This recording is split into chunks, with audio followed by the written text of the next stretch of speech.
बिस्मिल्लाहिर्रहमानिर्रहीम। इस वीडियो में हम बात करते हैं मोटिवेशनल लेटर फॉर स्कॉलरशिप। जिस तरह मैंने लास्ट सीवी के वीडियो में मैंने बताया था कि आपके पास जो है 3 डॉक्यूमेंट जो है आपको शॉर्टलिस्ट करवाती है। एक आपका सीवी है, जिसके लास्ट वीडियो में हमने काफ़ी ज़्यादा डिटेल से एक सीवी की वीडियो बनाई है, आप चैनल में जाके देख सकते हो।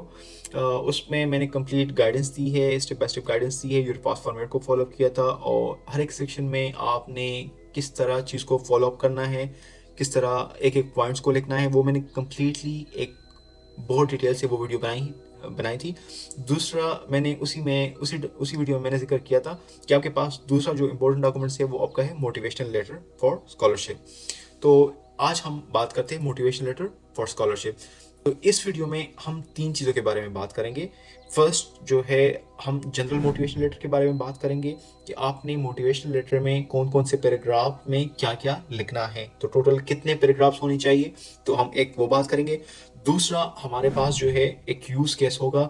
एक मेंबर ने पीएचडी मेरी क्यूरी पोजीशन के लिए अप्लाई किया था और उसका जो है मोटिवेशन लेटर मैंने एवेलुएट किया था, तो उसको मैं यहाँ पे लेके आया हूँ एज अ यूज केस, और उसमें क्या क्या चीज़ें उसने इंक्लूड किया था और किस पॉइंट्स पे जो है उसको शॉर्टलिस्ट किया था मेरे क्यूरी पीएचडी इंटरव्यू के लिए। थर्ड जो है, मैंने एक खुद अपना एक अप्लाई किया था रिसेंटली, जस्ट कि मैं आगे मेरा ये प्लान था कि मैं वीडियो बनाऊंगा, तो उस वजह से मैंने एक पोजीशन शॉर्टलिस्ट की और उसके मुताबिक मैंने जो है पॉइंट्स जो है उन लोगों ने लिखा था कि आपने पर्सनल स्टेटमेंट बनाना है। तो पर्सनल स्टेटमेंट में उन लोगों ने कुछ स्पेसिफिक रिक्वायरमेंट लिखी थी कि पर्सनल स्टेटमेंट में ये चीज़ें होंगी। तो थर्ड जो है वो यूज केस है पर्सनल स्टेटमेंट। अच्छा, यहाँ पे समटाइम्स जो है कुछ लोग इसको लेटर ऑफ इंटेंट भी कहते हैं, कुछ लोग जो है मोटिवेशनल लेटर होता है, कुछ लोग पर्सनल लेटर के नाम से भी रिप्रेजेंट किया जाता है, कुछ लोग जो है इसको स्टेटमेंट ऑफ पर्पस भी कहते हैं। बट इन सब में और लास्ट में एक है cover letter, but cover letter पर थोड़ा सा डिफरेंट है। बट बाकी जो ये है personal statement, statement of purpose, letter of intent, motivation letter, इसमें थोड़ी बहुत चीज़ें डिफरेंस है, आगे पीछे है, या समटाइम कुछ में आपने कुछ स्पेसिफिक पैराग्राफ को मेंशन करना है, कुछ में नहीं करना। तो ये अगर इस तरह है तो इस वजह से मैंने इस वीडियो में मैंने एक जनरल मोटिवेशन लेटर की बात की है, दूसरा जो है use case for specific motivation letter for specific project, और थर्ड जो है पर्सनल स्टेटमेंट के लिहाज से। तो इस वीडियो की स्टार्ट अभी हम करते हैं, इस वीडियो में हम स्टार्ट करते हैं जनरल आपका मोटिवेशनल लेटर के बारे में। तो आपका जो फर्स्ट पैराग्राफ होगा उसमें जो हमें जितना सीनियर्स ने गाइड किया था कि आपका मोटिवेशन लेटर किस तरह स्टार्ट हो, या फॉर एग्जांपल जिस तरह भी कोई भी अगर आप गूगल पे कोई मोटिवेशन लेटर सैम्पल सर्च करते हो तो बहुत से मोटिवेशन लेटर आपको ऐसे मिलेंगे कि वो स्टार्ट होते किसी कोट से या किसी फिलोसफर के एक स्टेटमेंट से। तो आप उससे स्टार्ट ले सकते हैं, फिर उसके बाद आपने अपना नाम, अपना ब्रीफ इंट्रोडक्शन देना है, और थर्ड पॉइंट जो है कि आप short statement declaring why you are writing the letter and what scholarship means to you, कि आप ये लेटर क्यों लिख रहे हो और ये स्कॉलरशिप आपके लिए क्यों इतना इम्पोर्टेंट है। तो ये चीज़ है जो कि ये फर्स्ट पैराग्राफ जैसे ही रीडर रीड करता है तो उसकी इंप्रेशन बन जाता है कि इस बंदे ने क्या आगे बोलना है। तो आपका फर्स्ट पैराग्राफ सबसे इम्पोर्टेंट होता है। आपके पास जो सेकंड है वो आपके पास है पर्सनल बैकग्राउंड। उसमें आपने अपने रियल टाइम स्टोरी बतानी होती है, या फॉर एग्जांपल आपका पर्सनल एक्सपीरियंस क्या था, एक प्रॉब्लम और चैलेंज आपके लाइफ में आया है, आपने इसको किस तरह ओवरकम किया है, या फिर उसी प्रॉब्लम की वजह से जो है आपने अपना करियर स्टार्ट किया है। तो पर्सनल बैकग्राउंड में आपने आपका सेकंड पैराग्राफ उस चीज़ के बारे में होगा, और आप जो है उसमें जो आपकी क्रिएटिविटी है उस जर्नी में, या जो आपका एक्सपीरियंस है वो आप उनके साथ शेयर करते हो, सही है। बट इसमें ये है कि आपने टू बी होनेस्ट रहना है, और एक रियल लाइफ अगर आपके लाइफ में ऐसा कोई स्टोरी हुई है तो वो आपने उनको बताना है।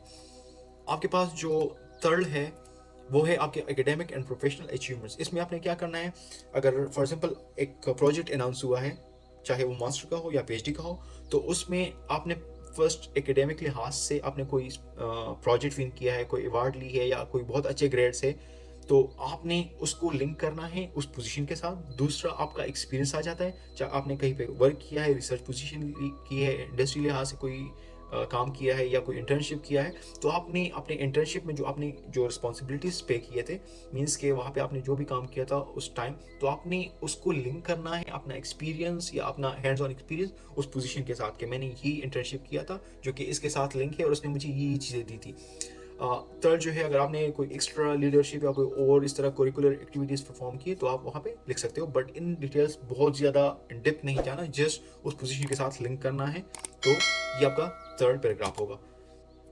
जो आपके पास फोर्थ पैराग्राफ है, career goals and future aspirations. Okay, तो समटाइम्स जिस तरह मैंने बात की थी कि आपके पास होता है personal statement, motivational letter, statement of purpose, तो कुछ चीज़ों में ये टॉपिक बहुत हाईलाइट होता है, उसमें आपने मस्ट लिखना होता है, कुछ में आपने स्किप करना होता है। तो मोटिवेशनल लेटर, आजकल जो मोटिवेशनल लेटर यूनिवर्सिटीज़ मांगती है, तो उसमें इस चीज़ का समटाइम्स जिक्र होता है, समटाइम्स जिक्र नहीं होता। तो अगर होता है तो डिपेंड करता है कि फिर उस टाइम आप शॉर्ट टर्म गोल्स की तरफ जा रहे हो या लॉन्ग टर्म गोल, आपने उनको बताना होता है कि आपके शॉर्ट टर्म गोल्स क्या है, लॉन्ग टर्म क्या है, तो वो डिपेंड करता है। सही है, तो ये आपका फोर्थ होगा। बट समटाइम्स मोस्टली आजकल जो है, स्पेशली मोटिवेशन लेटर में इस चीज़ की डिमांड इतनी नहीं है जितना मैंने अपना एक्सपीरियंस किया है। और इसके बाद जो फिफ्थ पैराग्राफ आपका आएगा, why this scholarship is right for you, कि आप स्कॉलरशिप के लिए क्यों एक सूटेबल कैंडिडेट है। तो आपने फिर उस चीज़ पे फोकस करना है, specific aspect of scholarship program like focus on research, community engagement और लीडरशिप दैट इंटरेस्ट यू। सही है, कि मतलब आपका जो इंटरेस्ट है तो आपने उसको फिर लिंक करना है कि आपने इस स्कॉलरशिप के पहलू के लिहाज से आप इस रिसर्च की वजह से आप जाना चाहते हो, या ये कम्युनिटी या कुछ इस वजह से आपका इंटरेस्ट है इसमें। सही है, how these aspects connect to your interest and long term plans, और ये जो है आपको लॉन्ग टर्म में क्या बेनिफिट्स देगा। A simple explanation of how your goals match the value of mission of the program, और लास्ट में कि आपके जो गोल्स है वो इस प्रोग्राम या जो स्कॉलरशिप है वो आप उनसे किस तरह अचीव करोगे। तो इस तरह आपने फिफ्थ पैराग्राफ में आपने इस तरह इस चीज़ को हाईलाइट करना है। जो लास्ट में आपके पास है वो है आपका कंक्लूजन, उसमें आपने अपनी एक शॉर्ट समरी बतानी है, और या फ्यूचर प्लान या अचीवमेंट्स, या मोस्टली जो नॉर्मल आप लोगों को नज़र आता है एक ग्रेटिट्यूड का लाइन होता है फॉर द अपॉर्चुनिटी अप्लाई, के मैं इस पोजीशन के लिए अप्लाई किया था और अप्लाई कर रहा हूँ। और फिर एक positive note like I am looking forward to potential next step such as interview और फर्दर कम्युनिकेशन। तो इस तरह आपके मतलब कुछ 2-3 लाइंस होती है जो कि कंक्लूड करते हो आप अपने पूरे एप्लीकेशन को। तो इस पूरे वीडियो में हमने बात की मल्टीपल पैराग्राफ्स के बारे में। अब इसके बाद हमारे पास 2 सेक्शंस है, 2 यूज केसेस है। एक है मोटिवेशनल लेटर जिसमें एक मेंबर शॉर्टलिस्ट हुआ है मैरी क्यूरी के लिए, और दूसरा पर्सनल स्टेटमेंट। पर्सनल स्टेटमेंट इस टॉपिक के साथ लिंक नहीं कर रहा, बट एक्चुअली इसमें जो फ्यूचर गोल और वो टॉपिक था तो उस वजह से मैंने इसमें ऐड कर दिया था।